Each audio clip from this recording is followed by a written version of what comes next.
Tumeendelea Jumapili ijayo. Kwa wale ambao tumeshiriki pamoja na wengine hawapata nafasi,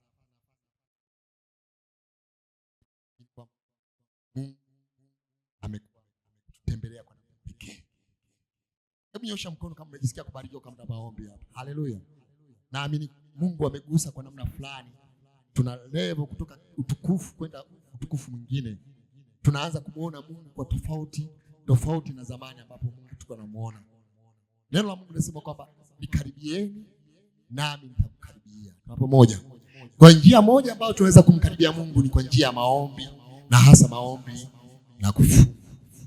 Tumeona jinsi ambavyo kuna baraka kubwa sana kiroho, kimwili, kiuponyaji na vitu vyote Mungu anafanya katika maombi haya.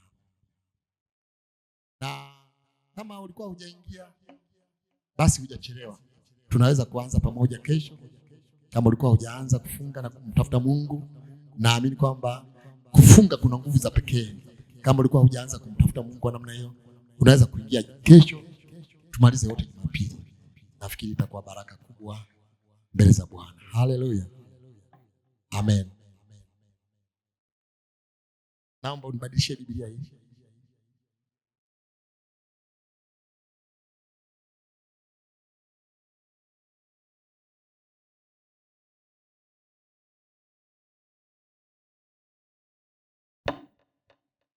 Asubuhi ya leo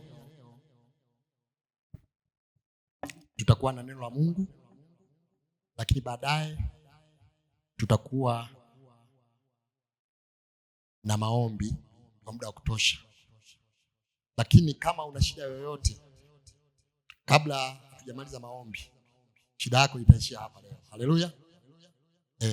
Tunapomaliza, tutakuwa namaliza, utakuja hapa, tutaweka muda maalum kwa ajili, kipindi maalum kwa ajili ya wale wanahitaji maombi. Tutakwenda kuwaombea ili neema ya Mungu iwe juu yako. Mungu anapenda utembee kwa ushindi, utembee ukiwa na ujasiri katika maisha yako. Na shetani mara nyingi amenyang'anya furaha yako, amenyang'anya afya yako, amenyang'anya vitu vya namna hiyo. Kama utakuwa na tatizo la namna hiyo, basi tutakapokuwa tunamaliza maombi, ujiandae, usiondoke, tutakufanya maombezi pia. Leo ni maombi na maombezi. Kwa hiyo Mungu akusaidie. Siku ya leo napenda kushirikiana na wewe neno linalosema kupokea kibali kutoka kwa Mungu. Kupokea kibali kutoka kwa Mungu, au kupokea upendeleo. Upendeleo au kuridhiwa na Mungu. Kuridhiwa na Mungu. Mungu anapoturidhia, anatuonyeshia neema, atatuonyeshia kibali. Kwa hiyo unaweza kusema kupokea upendeleo au kuridhiwa na Mungu. Hebu fungua katika Biblia yako katika kitabu cha Esta.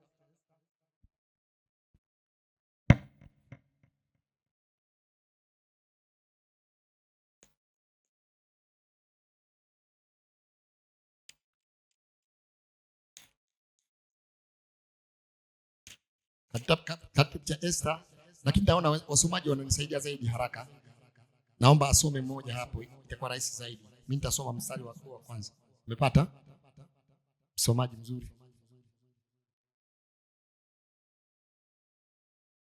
Sura ya 2 mstari wa 8 na wa 9.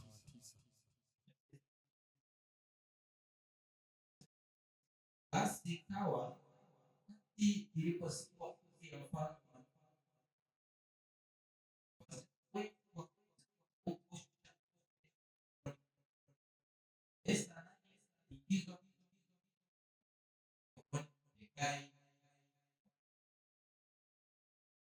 yule na mwali pokea naye akaupesa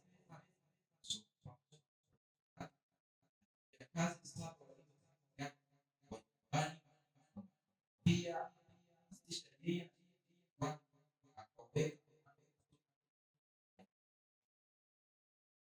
hapa. Ule mstari anasema akapokea fadhili. Kwa maneno mengine, akapokea kibali, akapokea upendeleo, ule mstari wa 8 anasema pale, akapokea kibali au akapokea upendeleo. Mstari wa 9 pale, yule mwanamwali akampendeza, akapokea fadhili kwake, naye akampa vifaa vya utakaso pamoja na pocho zake. Fungua tena katika Matendo ya Mitume 7:9-10. Matendo ya Mitume 7:9-10.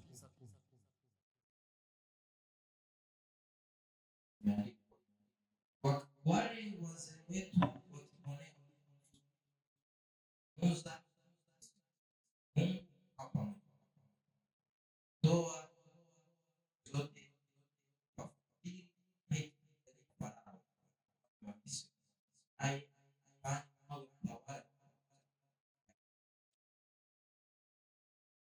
hapa anasema akamtoa katika dhiki zake zote, akampa fadhili. Hapo weka neno tena, upendeleo au kibali. Akampa nini? Akampa upendeleo, kibali. Akampa upendeleo wa kibali na hekima mbele ya Farao mfalme wa Misri, naye akamfanya awe, alipopata hicho kibali, akamfanya awe mtawala juu ya Misri na nyumba yake yote, kutokana na hicho kibali ambacho Yusufu alipata. Mstari wa mwisho ni Luka 2:52. Luka 2:52.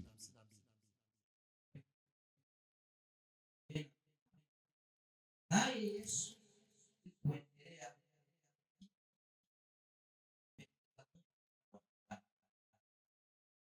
hapa anasema naye Yesu akazidi kuendelea katika hekima na kimo, akimpendeza Mungu na wanadamu. Biblia ya Kiingereza akawa na favor pamoja, alipata upendeleo au kibali kwa Mungu pamoja na wanadamu. Hebu asubuhi ya leo, kama nilivyosema, nataka tuangalie kitu kinachoitwa kibali au upendeleo wa Mungu kwetu. Kibali ni nini? Tunapozungumza juu ya kibali au mtu huyu amepata kibali, amepata nini? Kibali ambacho tunatokea kwa Mungu sio kitu ambacho tumekifanyia kazi. Tunapopata kibali sio kwamba nimepewa hiki kwa sababu nimepambana, nimeshughulika, nimetafuta kwa nguvu ili kuweza kupokea kibali. Ni Mungu tu amenipa upendeleo. Kwa hiyo kibali ni wema wa Mungu au neema ya Mungu ambayo Mungu anaonyesha kwa watu wake, ambayo hailipiwi gharama. Ni tu Mungu amekutunukia. Unasikia kufanya nini? Kutunukiwa. Umetunukiwa. Mungu anajidhihirisha kwako kwa namna pekee, anakukirimia. Neno la Kiswahili nasema unakirimiwa bure, hujafanyia jambo lolote. Kwa hiyo kibali ni upendeleo wa Mungu, ni neema ya Mungu au wema wa Mungu ambao Mungu anaonyesha kwa watu wake. Na upendo huu au kibali kikitokea kwako, Mungu anakuagizia baraka. Baraka zinakuwa juu yako. Baraka mbalimbali zinaanza kufunguka katika maisha yako kwa sababu Mungu amekupa kibali, amekupa upendeleo. Kwa hiyo kibali hiki kinasababisha baraka zitokee katika maisha yako. Kibali hiki kinasababisha ulinzi. Unaanza ulinzi ambao sio wa kutegemewa. Unalindwa kwa namna ya pekee kabisa, unapokea ulinzi kutoka kwa Mungu. Si hivyo tu, kibali hiki kinasababisha upate fursa mbalimbali au nafasi zinaanza kufunguka kwako kwa sababu kibali kimepatikana kwako. Ndio maana tunatakiwa tujifunze vizuri sana, tuelewe kwamba kumbe tunapoingia katika kumjua Mungu na kumfahamu, tutambue kwamba kuna mambo mengi ambayo tulikuwa hatuyajui. Mungu anatukarimia bure bila kufanya kitu chochote. Kitu kimoja ambacho tumepokea bure, wokovu ambao tunao. Yesu ametuokoa, si kwamba tumefanya jambo lolote, lakini kwa sababu sisi tulitubu dhambi zetu, tukamwambia Bwana, mimi ni mwenye dhambi. Yesu anatuokoa kutoka mauti, kutoka laana, kutoka mikosi, kutoka nguvu za shetani, kutoka mamlaka ya nguvu za giza, kutoka uwezo wa ufalme wa anga. Mungu anafanya hayo bure kwa sababu ya neema yake, si kwa kazi njema ambazo tumefanya, si kwa sababu tumekuwa wema sana, au tunatoka ukoo ulio bora zaidi, au tunatoka katika tulikuwa labda tumesoma au tujasoma, lakini Mungu anatukirimia bure kabisa tunapomwendea, tunapotubu, tunasema mimi ni mwenye dhambi, mimi nimeshindwa, mimi nahitaji msaada wako. Mungu analeta hicho kinaitwa kibali cha wokovu. Unapokea wokovu. Katika wokovu basi iko hii kibali ambacho kinasababisha baraka katika maisha yetu. Upo hapa, inawezekana unanisikiliza, unasema mchungaji, mwaka unaoishia siwezi kushuhudia jambo lolote ambalo naona kama lilikuwa baraka. Mwaka huu unaopita naona tu kwamba mambo yote yalikuwa yameniharibikia, iwe kwa watoto, iwe kwa familia, iwe kwa mume wangu, iwe kwa shughuli zangu za binafsi. Naona kama sikupata kibali katika mwaka huu. Asubuhi ya leo nalo neno la matumaini. Inawezekana kuanza upya, mwaka huu kaanza kwa tofauti. Mungu ana mpango, Mungu ana makusudi, na tunapoendelea kumaliza mwaka huu, nataka nikwambie kwamba kiko kibali cha Mungu ambacho Mungu anapenda utembee nacho. Kuanzia leo unaposikia neno la Mungu, useme kwamba mimi nimebarikiwa, ninatembea kama mtu mwenye kibali, na kibali ambacho Mungu amenipa hakuna mtu ambaye anaweza kuninyang'anya. Haleluya! Kwa hiyo tumesema hapa kwamba kibali ni upendeleo. Tumesema kwamba ni kibali, ni upendeleo, ni neema, ni wema wa Mungu ambao Mungu anapenda kuonyesha kwako.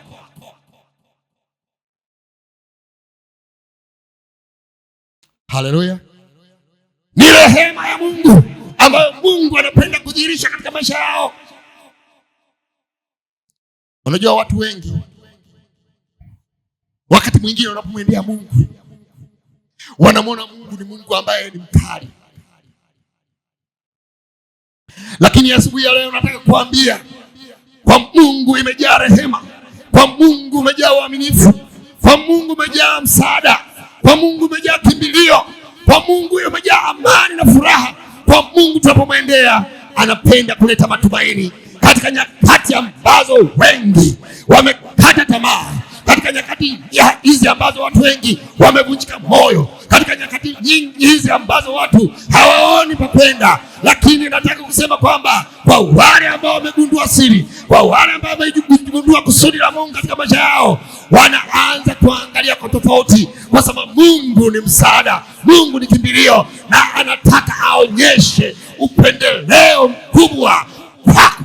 Sema na Mungu anataka kunionyesha upendeleo. Mungu anapenda kukupa upendeleo, anataka kuonyesha kibali, kibali cha ulinzi, kibali cha baraka mbalimbali na fursa mbalimbali. Mungu anapenda zitokeze katika maisha yako. Kwa hiyo tunaposema kibali, tuna maana tumepewa bure, si kwa sababu tumefanyia kazi yoyote. Tumepewa bure, ni nguvu ya uungu ambayo Mungu anaonyesha upendeleo kwako na kukubali. Kwa hiyo anapenda kufungua milango juu kabisa ya uwezo wako.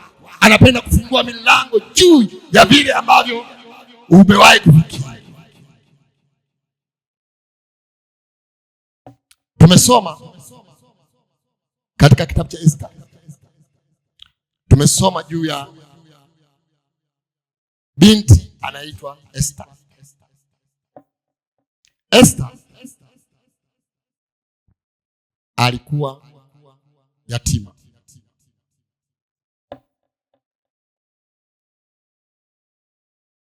Ni binti ambaye anaweza kuwa kama alivyokuwa binti yeyote aliyepo. Alikuwa yatima, wazazi wake walikuwa wamefariki, alikuwa ametunzwa kwa mjomba wake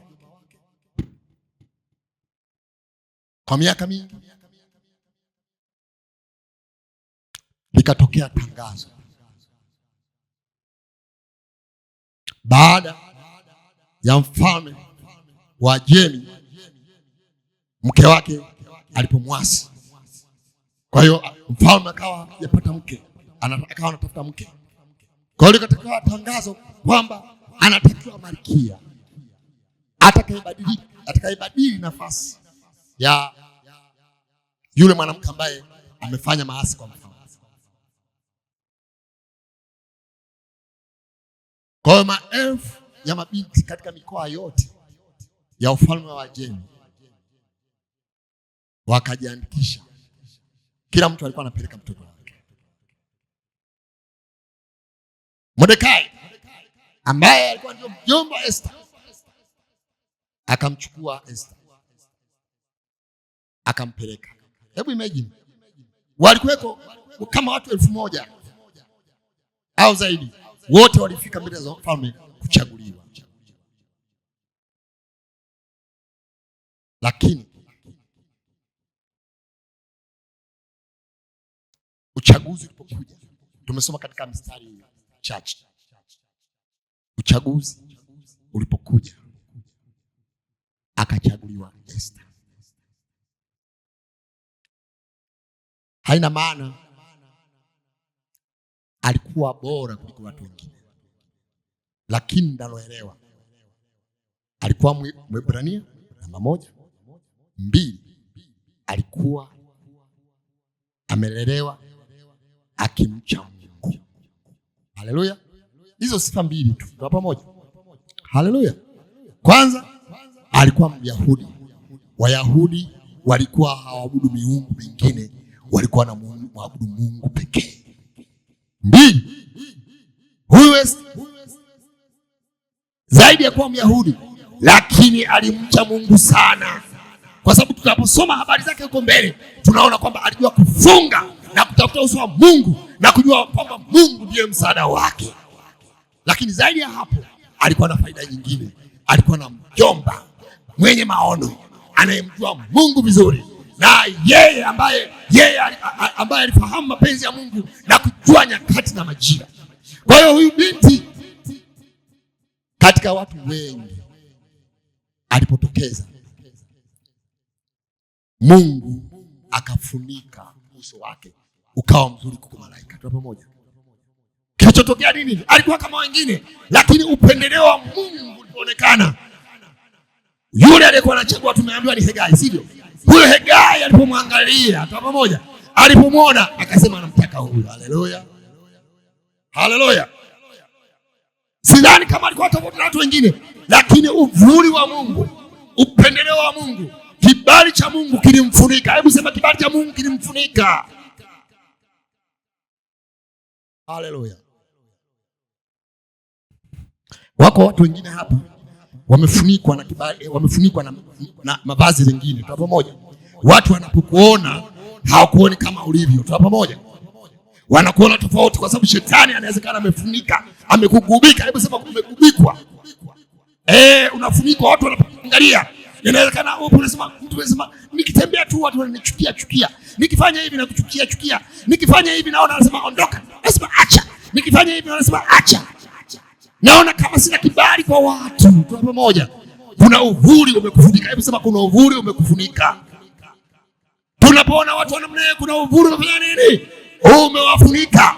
Anapotaka kufanya jambo lolote, anataka kwenda huku, anataka kwenda huku, haoni mafanikio. Anapojaribu hapa, yani akienda huko hakuna, anakataliwa kila mahali, kwa sababu kuna kitu, kuna vazi limevalishwa. Watu wakimuona hawapendezwi naye, hana kibali. Haleluya. Hebu sema hana kibali mtu kama huyo. Na hiyo ndio kazi ya shetani, kuondoa kibali kwa watu ili mambo yao yaendelee kuharibika, wasipate mafanikio katika maisha yao.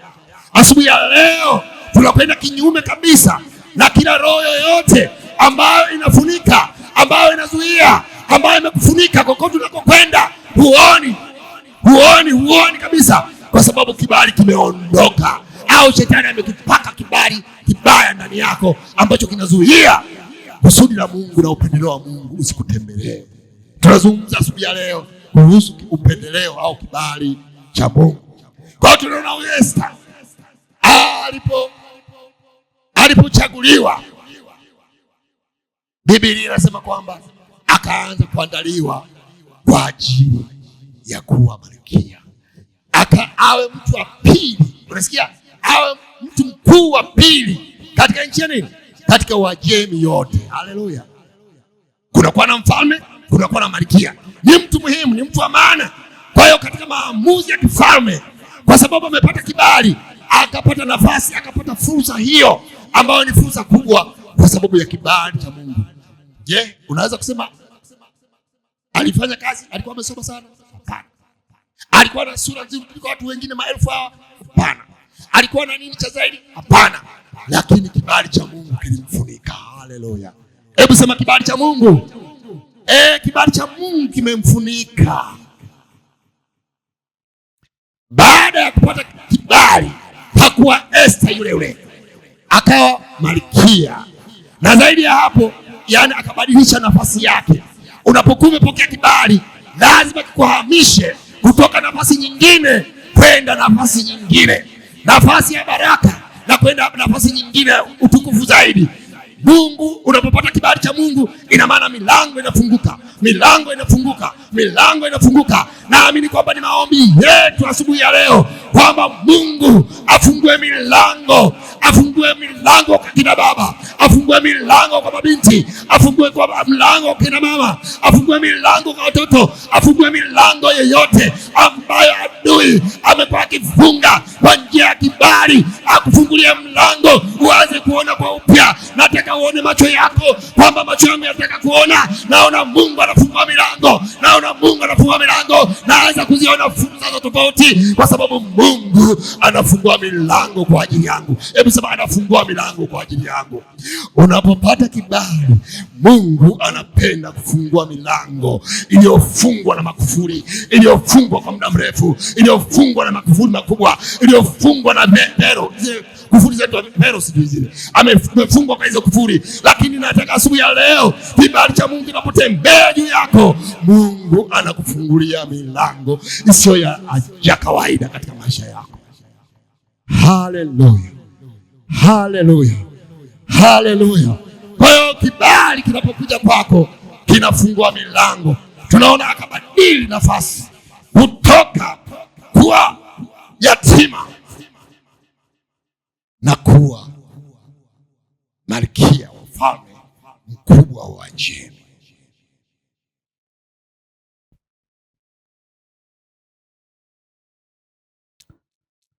Yakobo, nafikiri mmemsoma habari zake. Yakobo mtoto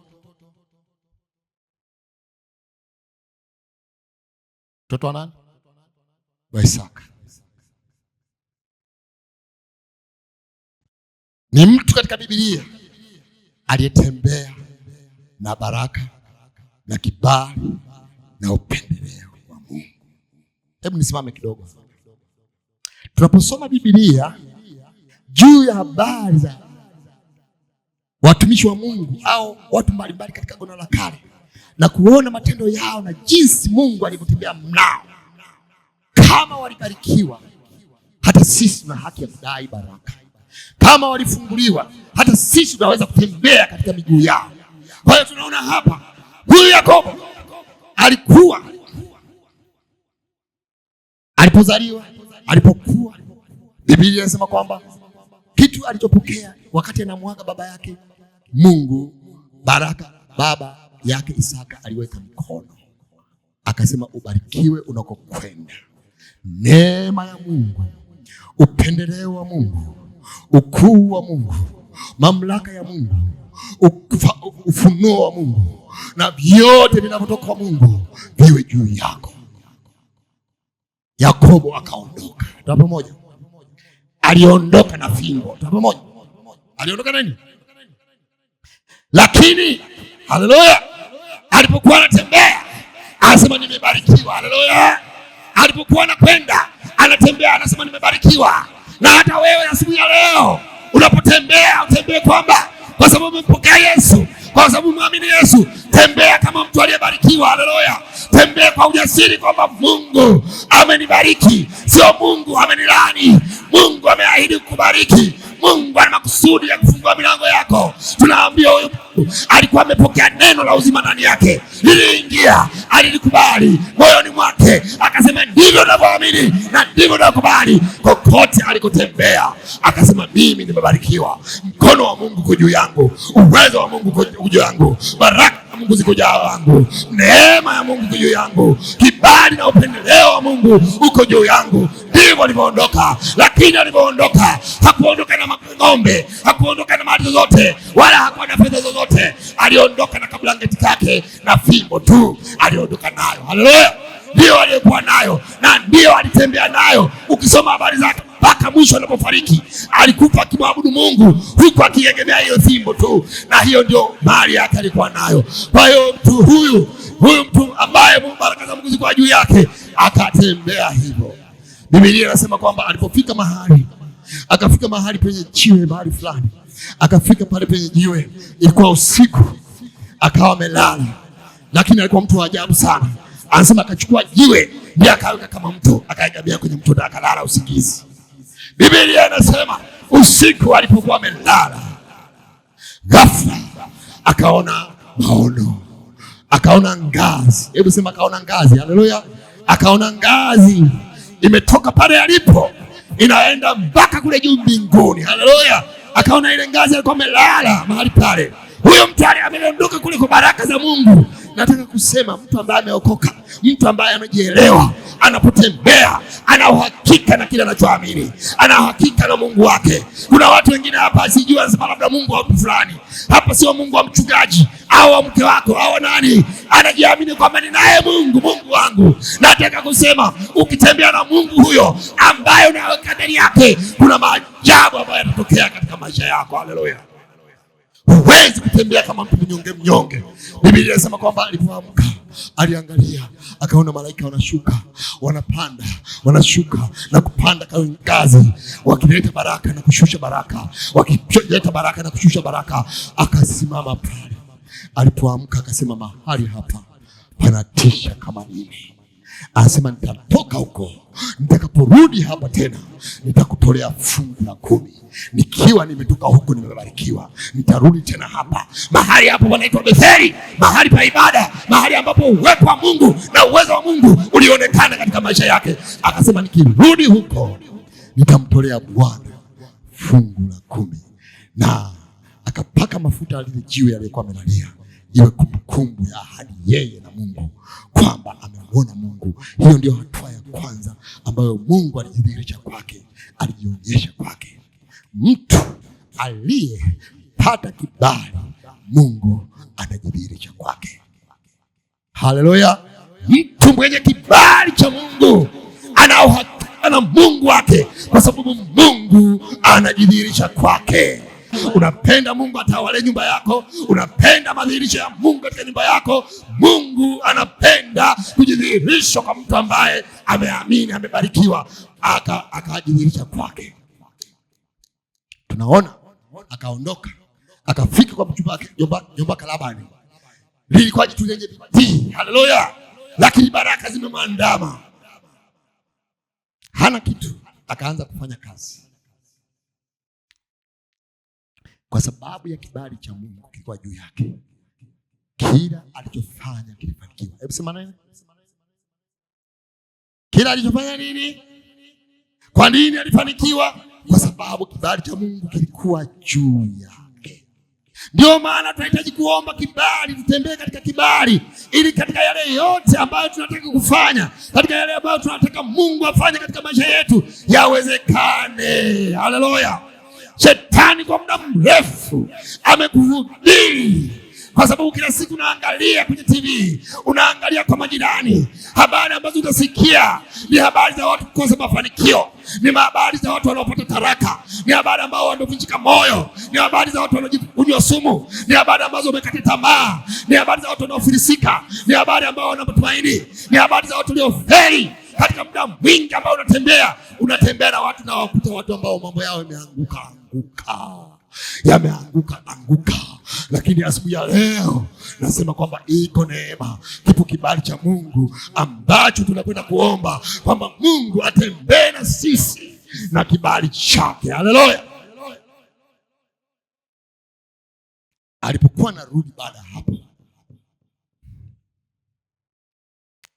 yeye ng'ombe huwa hazizai mapacha, lakini nataka kusema ng'ombe za nani? Ng'ombe za Yakobo zilikuwa zinazaa mapacha, na mbuzi wengine walikuwa wanazaa watatu, na punda hali kadhalika. Mungu alimbariki mno kwa sababu kibali cha Mungu kilikuwa juu yake.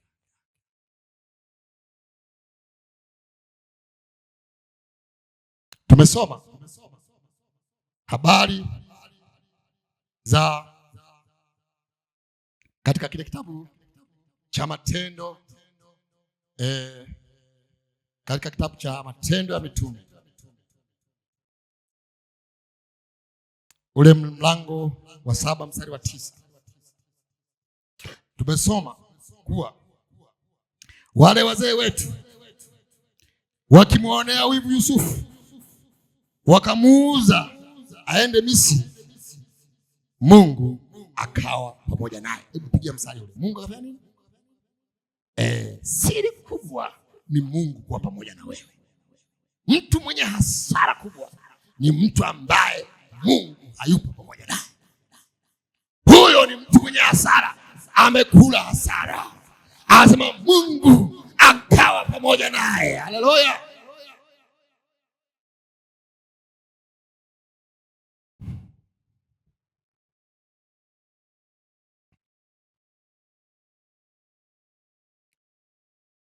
Anasema pale wale wazee wakamwonea wivu Yusufu wakamuuza aende Misri, Mungu akawa pamoja nao.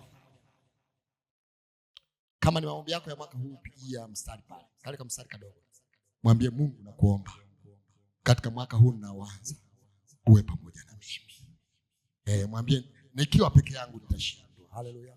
Nikiwa peke yangu nitachoka, nikiwa peke yangu nitakata tamaa, nikiwa peke yangu nitarudi nyuma. Sio. Si kuna watu wengine wanaokoka wanarudi nyuma, au wamepoa kwa pamoja, wameokoka lakini wana mambo ya ajabu katika maisha yao na wenyewe wanajielewa. Lakini hapa tunaambiwa Yusufu, tunazungumza kuhusu kibali, tumezungumza juu ya Esther kwa pamoja, tunazungumza kwamba alikuwa na sifa mbili, alikuwa Mwebrania lakini alikuwa na mcha Mungu. Kwa hiyo kibali cha Mungu kikakaa hapo juu yake.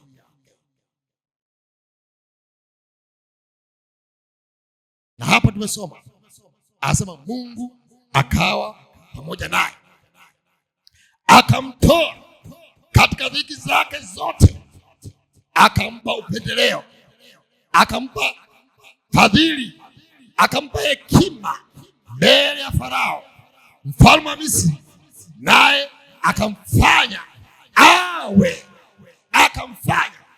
kutoka kuwa mtu kijana kabisa yule ambaye ni mfungwa, akamfanya awe mtawala juu ya Misri na nyumba yake yote. Anaposema nyumba yake yote, ina maana alitawala wa Misri, akatawala na Israeli wenyewe wote, akatawala kwa pamoja, akawa mtawala juu ya hao wote.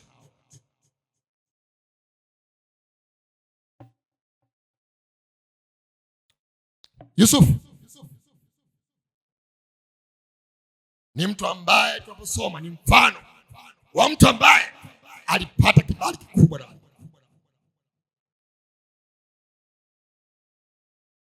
Mara ya kwanza kabisa akapata kibali kwa baba yake. Pamoja. Haleluya. Nasikia kuna wazazi ambao huwa wanapenda watoto wengine zaidi, wana kibali zaidi. watoto wote ni sawa. Lakini watoto wakaidi, watoto jeuri, watoto ambao hawasikii, watoto wajanja na waongo kwa baba yao, tukiri wote watoto hawa ni watoto, lakini kibali kinakuwa wapi? Hebu jibu jamani. Kibali kinapungua. Tuna pamoja. Nasema nifanye nini? Lakini huyo Biblia inasema kwamba alipata kibali, na kwa namna fulani alikuwa na uchaji wa Mungu tofauti kabisa na kaka zake wote.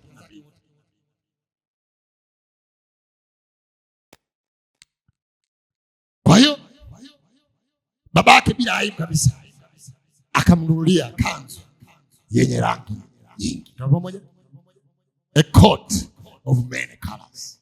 Akamnunulia coat au nguo, kanzu alikuwa anatembea lina michirizi ya rangi mbalimbali. Kwa hiyo akivaa Yusufu anapotembea akawa tofauti kabisa na watu wengine. Kibali, haleluya, kinaanzia, ulikuwa ni unabii. Yale mavazi aliyovaa Yusufu walikuwa wanavaa watoto wa wafalme tu, na watu sio wa kawaida ndio walikuwa wanavaa, hapana. Kwa hiyo mavazi ya wafalme wa Misri na wafalme wa nchi nyingine, wana wafalme ndio walikuwa wanavaa mavazi, na hilo ndilo vazi. Biblia inapozungumza mavazi haijakosea, ilikuwa vazi la upendeleo, vazi la kibali. Haleluya. Kwa hiyo akitembea, lakini lilisababisha vurugu. Tuna pamoja? Lilisababisha wivu, lilisababisha chuki, lilisababisha ugomvi, kwamba baba ana upendeleo wa wazi. Lakini huyu mtu ni mtu ambaye alikuwa na maono makubwa kwa ajili ya Mungu, alikuwa anamuonyesha. Tunaona kwamba kutokana na maono yake ndugu zake wakamchukia sana. Siku moja alipokuwa anaenda kuwapelekea chakula ndugu zake, wakamwambia yule mwota ndoto anakuja, leo ndio mwisho wake, anajivuna na nguo zake anakuja kukulingia hapa. Lakini nataka kusema mtu mwenye kibali siku zote, kama una kibali kikubwa, utapata shida. Iwe katika huduma, iwe katika maisha ya kawaida, utapata matatizo, kwa sababu shetani anapenda kupigana na mtu mwenye kibali. Tunaambiwa alipofika pale, yeye ameleta chakula, badala ya kula wakamchukua na pamoja, wakamtoa nguo, wakamwaibisha, wakamchukua, wakasema tuumue.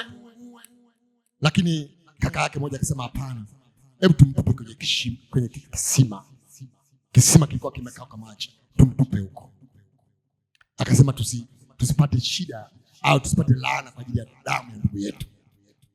Lakini kwa neema ya Mungu, Waishmaeli walikuwa wanapita. Walipokuwa wanapita, wale ndugu wasema, ya kazi gani, kwani tuue? Wakasema ngoja tumuuze ndugu yetu. Wakamuuza kwa vipande 30, kama Yesu alipouzwa kwa vipande hivyo. Alipoenda kule Misri alikouzwa, akaangukia katika mikono ya mkuu wa jeshi la Misri, anaitwa Potifa. Biblia inasema alipoingia katika ile nyumba, kibali chake ndio kikaanza kuonekana. Biblia inasema kwamba kila kitu kikabarikiwa. Ng'ombe zikaongezeka, mifugo ikaongezeka, shughuli zilizofanya zilikuwa za mafanikio, na kazi zote zilizokuwa anafanya, neema ya Mungu ilikuwa juu yake. Nataka nikupe siri nyinyi wafanya kazi. Haleluya. Kama unafanya kazi, usijipendekeze na unakuwa mvivu kwenye kazi za watu.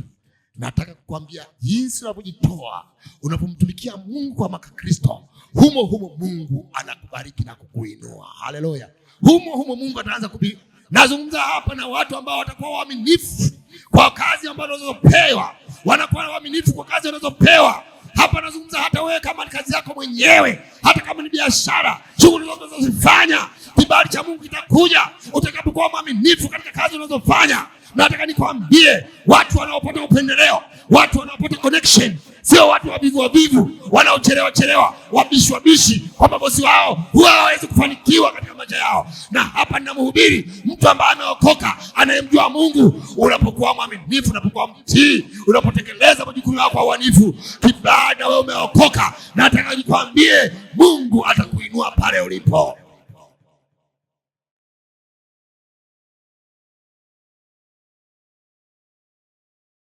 Muda wetu hautoshi. Ningekushuhudia, niliamua kuwa mwaminifu kazini na kuwatendea haki wale ambao nawahudumia.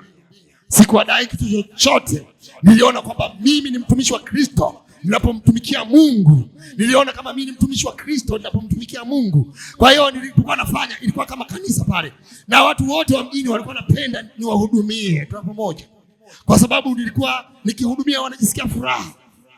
Kumbe sikuelewa, si kwamba nilikuwa najifanya, lakini nilikuwa najua na mheshimu kwanza Mungu. Kazi hii Mungu amenipa, na Mungu ajionyeshe katika kazi hii. Unajua, ndani ya mwaka mmoja nikiwa nimeajiriwa, jina langu likawa kwa kamishna wa ardhi, kwamba kuna mtu mmoja kule, yule bwana anafanya kazi, anahudumia wananchi vizuri sana. Mwaka wa kwanza tu. Kwa hiyo baada ya hapo jina langu likawa limefahamika kwa namna hiyo.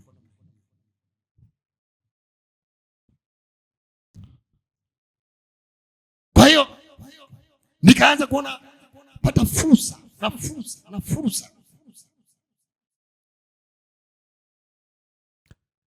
Kuna kipindi fulani, kuna bosi fulani ilikuwa nipate nafasi fulani, lakini alisikia nimeokoka.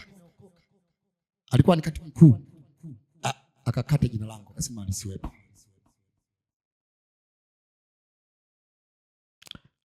Lakini ulikuja muda walianza kunitafuta wenyewe. Mimi nilikuwa sitaki.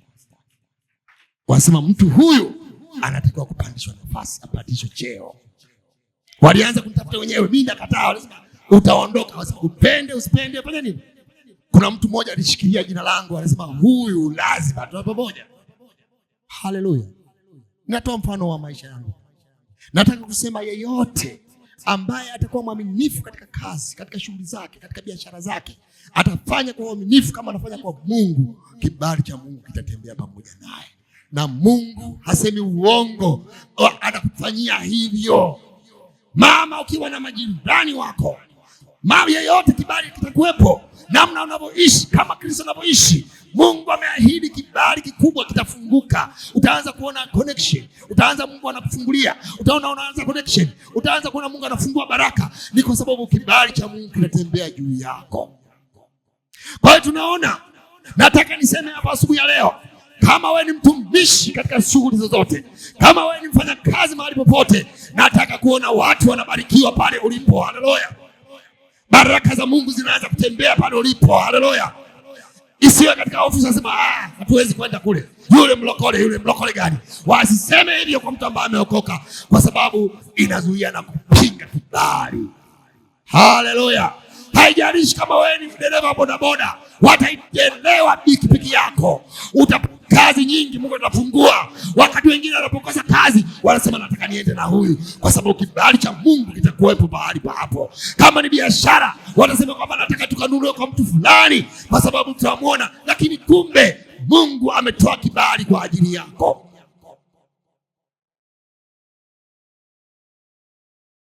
Haleluya.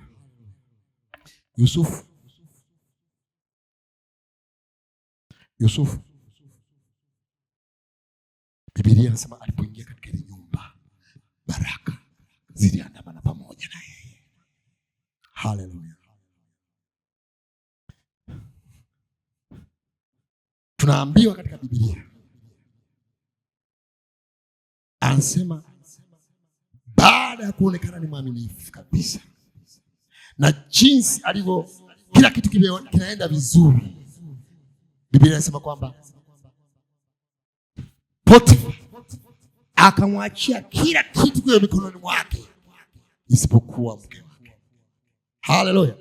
Vitu vyote vikawa juu yake kwa sababu ya kibali alichokuwa nacho.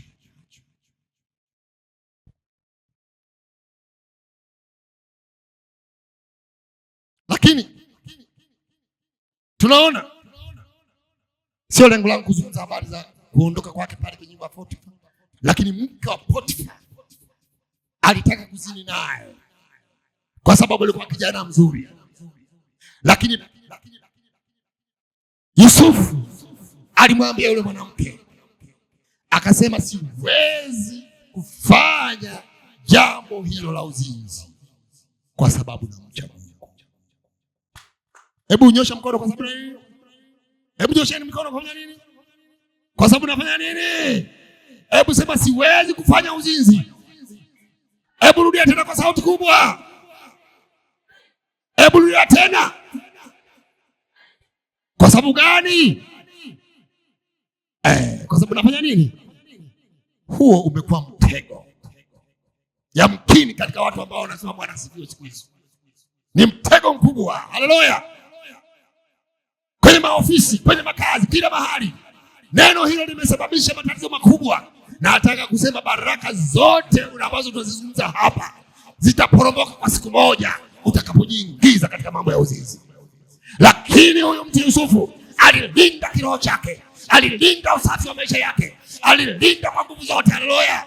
Alilinda kwa bidii yote. Akasema mimi najielewa. Haleluya. Mimi natembea na kibali cha Mungu. Siwezi kucheza na wanawake. Haleluya. Mimi najijua mimi ni nani. Haleluya. Haleluya.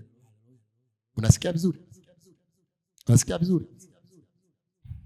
Tunapozungumza kibali, hakiendi na wazinzi na waongo na watu ambao wanajihusisha katika mambo machafu machafu. Kibali hicho hakipo. Na pamoja,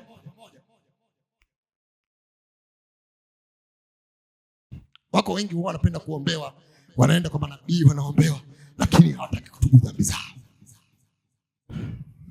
Mungu si wa hivyo. Hebu sema Mungu si wa hivyo. Mungu si wa hivyo. Mungu ni mtakatifu. Mungu ni mtakatifu. Na Biblia inasema wanaolitaja jina la Bwana wafanye nini? Waache uovu.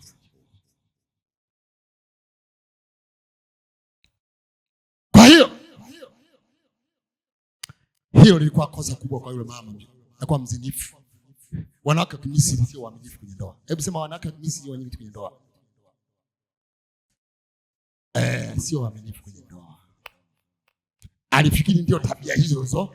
Alifikiri hata Waebrania waliokoka wanapenda tabia za namna hiyo. Yeye akasema no, najijua mimi ni nani. Mtu aliyeokoka anataka kujitambua yeye ni nani. Sio ovyo ovyo. Unaona mtu anakuja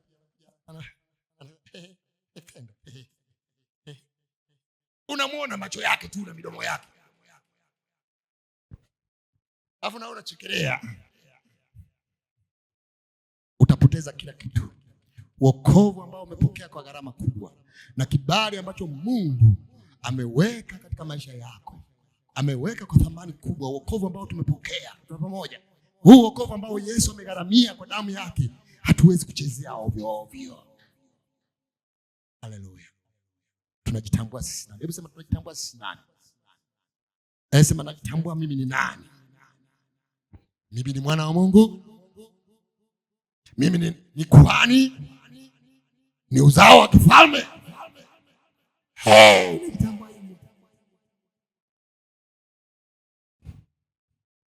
Mtu mwenye kibali anajitambua.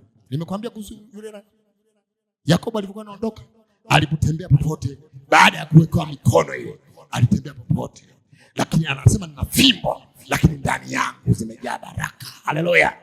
Ukiri huo ndio alikuwa anatembea nao. Na wewe unaweza kuona maneno hayo kwamba sionekani kama na kitu kwa sasa, lakini neema na kibali cha Mungu kiko juu yangu. Haleluya. Kwa sasa inaonekana sionekani, lakini Mungu ninayemtumikia ni Mungu anayefungua milango, ni Mungu anayenifungulia milango, ni Mungu atanionyesha njia, ni Mungu atanifungulia milango kwa sababu kibali chake kinanitangulia.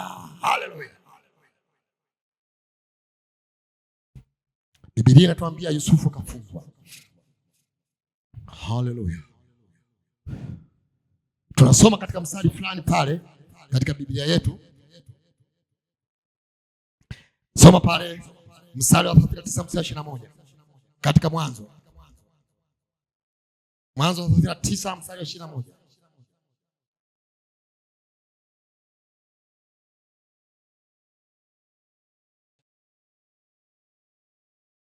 Bwana akawa pamoja Mhm. akafadhili Mhm. kama kibali machoni kwa Mhm. mkuu wa gereza akawatia mikononi mwa Yusufu watu waliomkutana yote yaliyofanyika. Mhm. Wala mkuu wa gereza hakuwafanya neno dogo kwa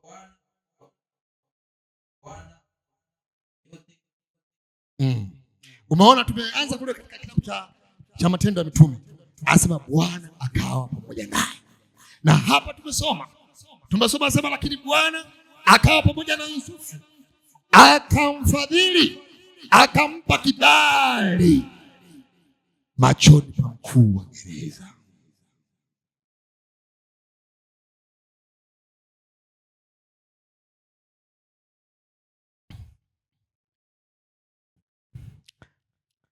Siku moja nilipokuwa nafanya thesis, nilipokuwa chuo, kulikuwa na mwalimu ambaye anauliza maswali, alikuwa anawaangusha wanafunzi wengi. Alikuwa mjeuri sana sana sana sana. Mimi niliomba nikasema, Mungu unisaidie.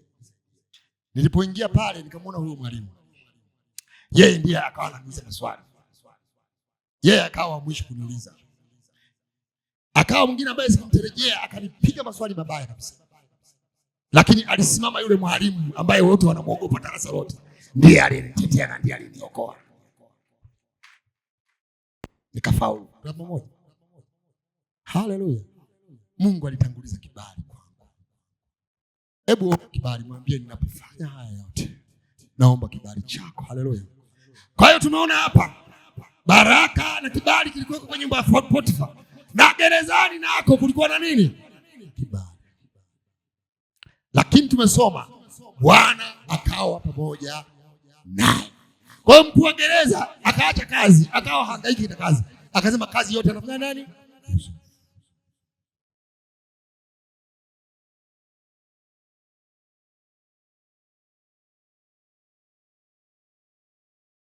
Kule gerezani. Hebu sema kule gerezani, Mungu akampa karama au kipawa cha maono na neno la maarifa la kuyajua mambo ya sirini. Haleluya. Kufanya nini? Ya kufanya nini? Ya kuyajua mambo yaliyofichika katika hali ya kawaida, yeye anayafungua na kuyaweka wazi. Kipawa hicho kila mtu kwenye gereza alitambua kwamba ukimwendea Yusufu, ukimwambia jambo, atakueleza habari za maisha yako. Haleluya. Kwa sifa hizi zilikuweko kule gerezani kwa sababu uwepo wa Mungu ulikuwa pamoja naye. Kwa hiyo karama na vipawa vikaa juu yake, akawa na hudumu hivyo. Nafikiri watu walikuwa wanasikiliza habari zake pamoja, wengi walikuwa wanaenda. Sasa tumeambiwa muda fulani wakawa wakubwa maofisa wa Farao, wakawa wameingia katika ile hekalu, wamefungwa na wenyewe kwa makosa waliofanya, na wenyewe wakaambiwa jamani, wakawa wameota ndoto. Sasa hawaelewi ndoto hizo maana yake nini. Wenzao wakamwambia, yupo hapa Yusufu, huyu kiongozi atatufafanulia hizi ndoto. Yusufu akazifafanua ndoto, akafafanulia ndoto mtu mmoja wa maofisa wa Farao, alikuwa ni mnyweshaji wa mfalme. Ile ndoto akamwambia kwamba baada ya siku 3 utakuwa umerejeshwa kwenye kazi yako. Lakini mstari wa ngapi pale? Hebu tusome pale mstari wa 14 na 15. Ngoja some 40 14 na 15.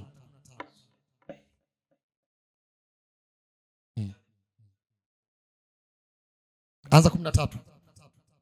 Baada ya siku 3 Farao kurudisha nawe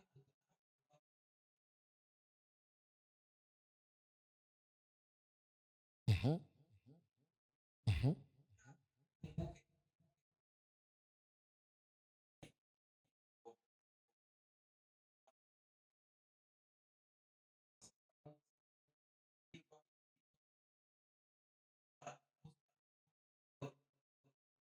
Haleluya. Kwa hiyo hebu sema kipawa, karama, uwezesho wa kibungu unapotumika ndani yetu unaleta influence. Hebu sema unaleta nini? Unaleta nini? Ushawishi kwa watu. Ndio maana tunataka tuombe Mungu kibali. Haleluya. Mungu atutumie kwa viwango vya tofauti, kwa sababu tukiwa watu wa kawaida kama watu wengine, watu hawana sababu ya kuja kupata msaada. Watakuja kufanya nini?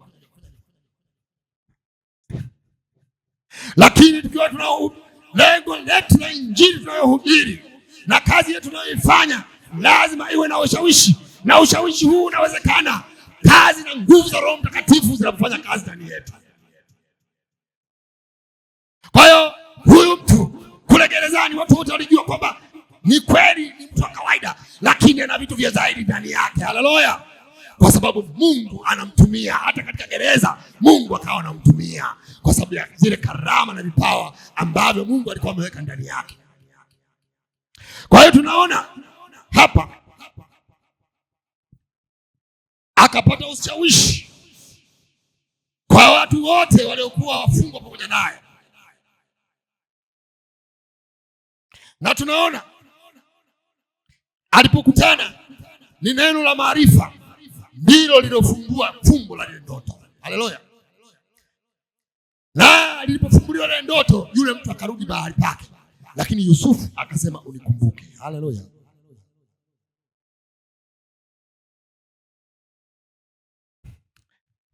Huyu mtu alimkumbuka au kumkumbuka Yusufu? Alimkumbuka au alimsahau? Kwa miaka mingapi? Alimsahau kwa miaka miwili. Ndio pamoja. Alifanya nini? Alimsahau kwa miaka miwili. Alimsahau. Ndio pamoja. Nataka niseme hapa ndio kiini kabisa cha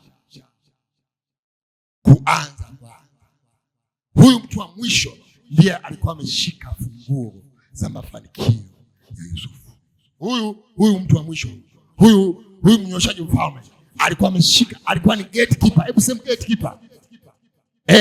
Gatekeeper ni mtu ambaye anakufungia unafanya nini? Alikuwa na gate ile kubwa, anafungua unafanya nini? Anafunga tu pamoja. Kwa hiyo nani? Kwani Farao alikuwa anamjua Yusufu? Farao alikuwa anamjua Yusufu? Hamjui. Tu pamoja. Ni lazima mtu fulani amtambulishe. Haleluya.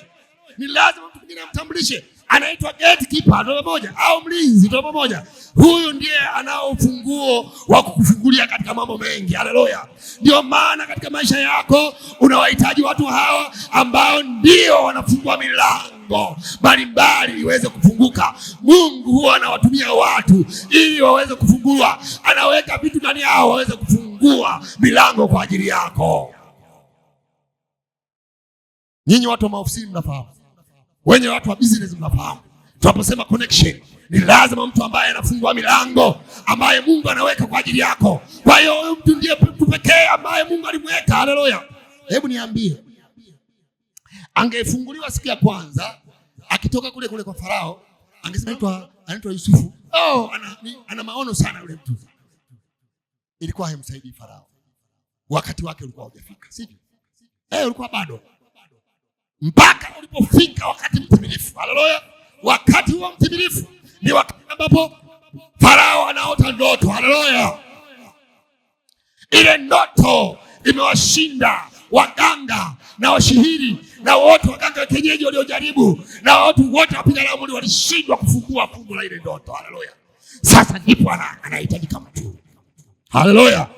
Kwa hiyo ile miaka miwili ile ilikuwa haina kazi mpaka mwaka wa pili ambapo kusudi maalum na mpango wa Mungu ili aweze kutumika vizuri ukajifunua kwake. Haleluya.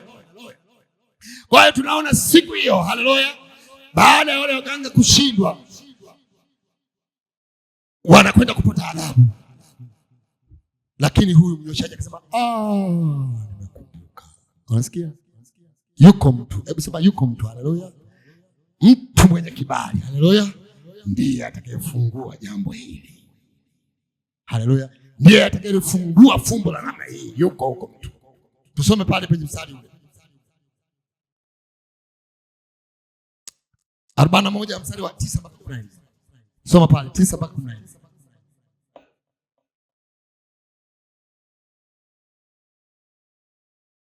Basi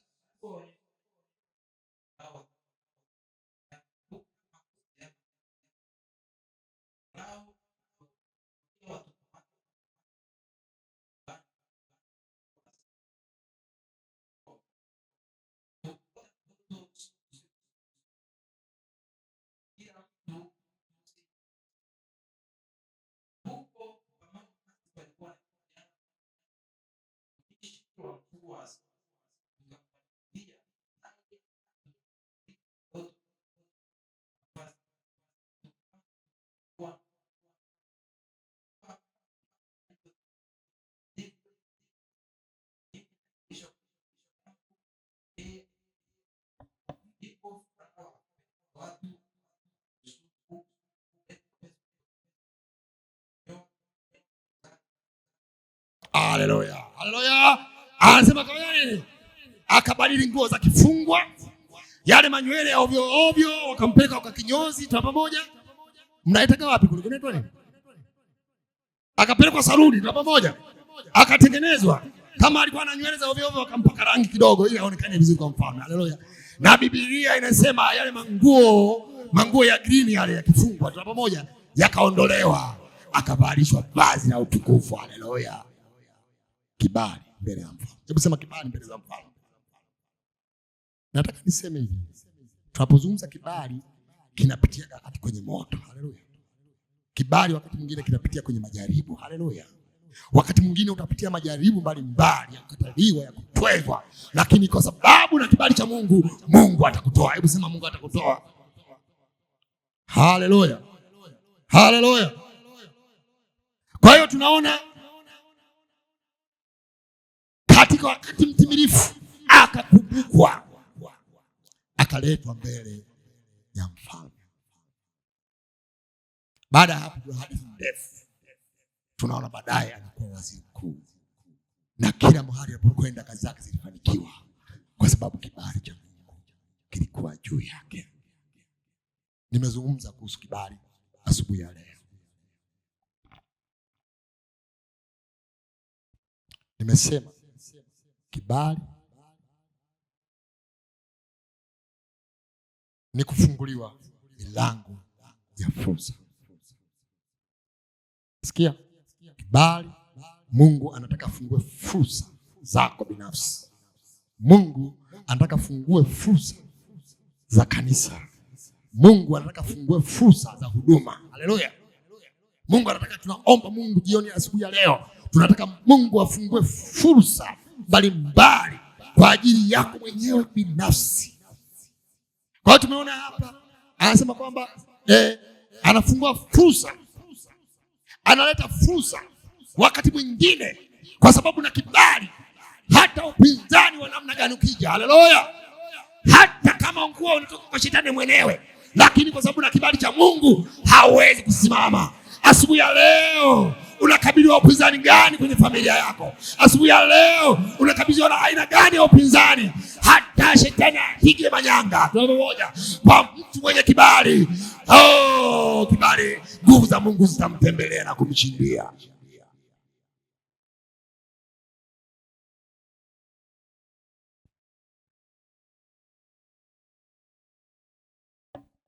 Unajua kuna watu wengine katika maisha yao wana struggle sana ili apate kitu kidogo sana. Ana hatua, wengine wanapoenda hatua 2, 3 hivi kwenda hivi katika maisha yao, lakini yeye ni patupu mara nyingi. Unaweza kuwa wewe ni mmoja wapo katika nyumba hii asubuhi ya leo. Unasema sijui na bahati mbaya gani? Huna bahati mbaya, lakini asubuhi ya leo nimeleta neema, neno la uzima la kukutoa hapo lipo. Liamini na kulichukua neno hili kwamba Mungu anataka utembee katika kibali. Ni nia ya Mungu alete kibali katika maisha yako, utembee katika kibali ambacho Mungu anapendezwa utembee nacho. Mungu anatuita kwa ajili ya kibali. Yesu tumeambiwa alipokuwa na kibali, haleluya, aliwapendeza Mungu na nani? Na wanadamu. Kuna watu wengine hapa wanasema kwamba mimi babo ni kweli Mungu amenipa kibali.